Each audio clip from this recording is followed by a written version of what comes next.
Alright guys, Soccer Card State of the Union. I was really excited to do this, obviously with the NBA Summer League, free agency. I've been talking a lot about basketball cards because there's been some exciting stuff going on, some exciting news, and it kind of seems like that's where a lot of people's focus is actually going right now. But I can't forget about the soccer card world because their season just started as well. And some cards, actually to my surprise, have really been trending upwards. I sold a Haaland sticker PSA 9 for $475, some PSA 7s for $125. I also sold two of his Topps Finest bases, PSA 9s for $235. And in hindsight, probably even at the time, to be honest, it was a mistake to sell those. Since his amazing beginning of the season, his stuff has really taken off. And to me, that's just crazy because they were pumping those stickers out. You could order them in Austria for 35 cents. There was 3 different print runs, but hey, if anything, I'm actually not complaining. I would rather that because it means the soccer card market is strong. People are getting excited even on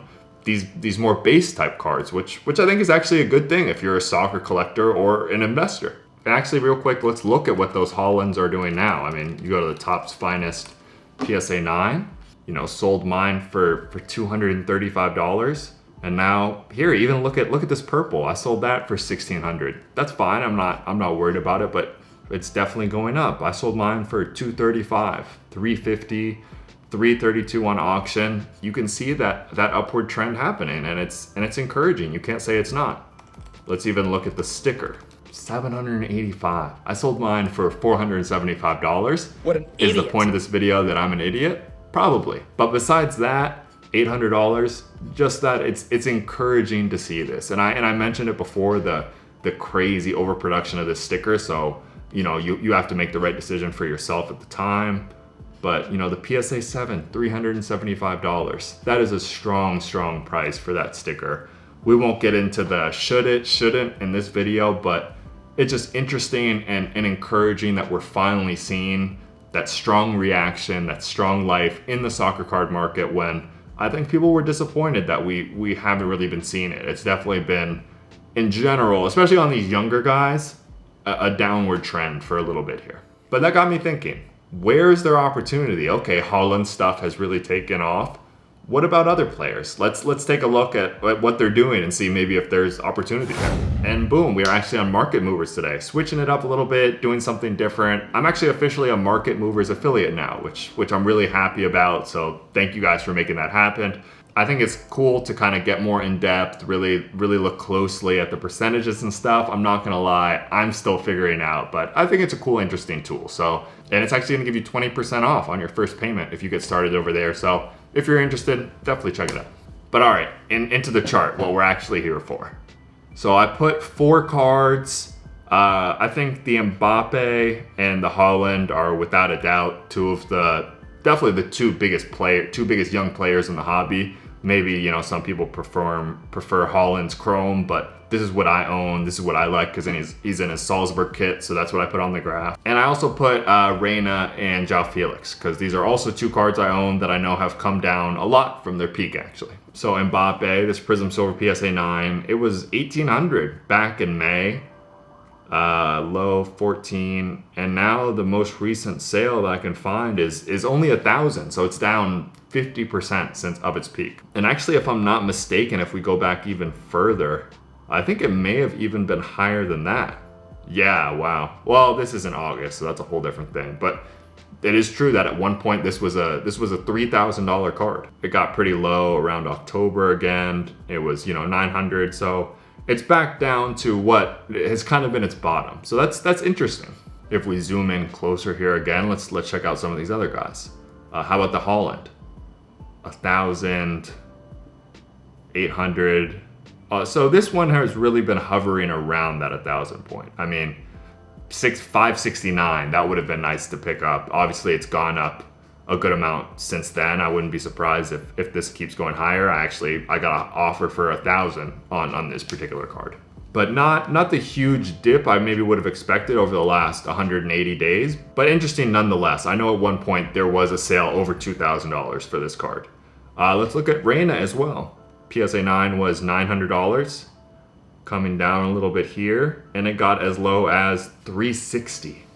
So that's almost 30, 30, that's like a third of what it was at. That's pretty crazy. Another one that's trending back up, that's an interesting, Dortmund, both of them scored as well. So maybe that's part of it. That's what I'm talking about, those encouraging signs that these are going back up. And then João Felix real quick. I mean, this one I know has gotten killed, 715. I think that was my sale. So I got really lucky with that one. And it got all the way down to $200.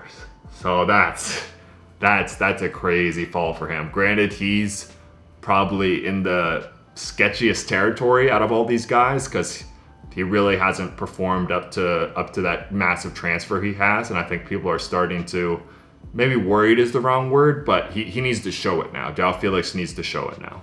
But just seeing the trend on the graph, we see what's happening with Reyna and Haaland, and this trend is going to look similar with any of these guys. You pull up Sancho, you pull up Havertz, their cards have went down a lot.